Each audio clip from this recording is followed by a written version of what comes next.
barışın simgesi, özgürlük çiçeğimsin.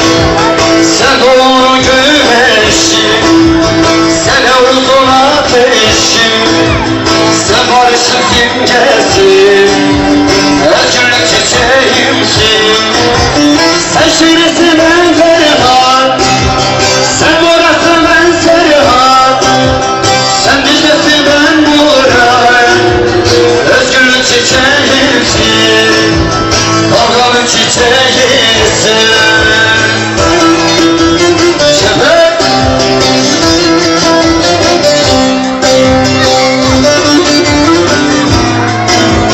Evra!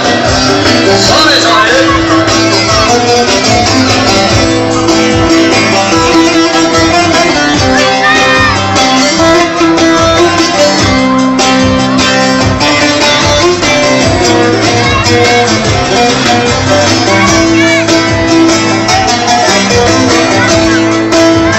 Sen Dersim'den huzurum, Diyarbakır'da surum.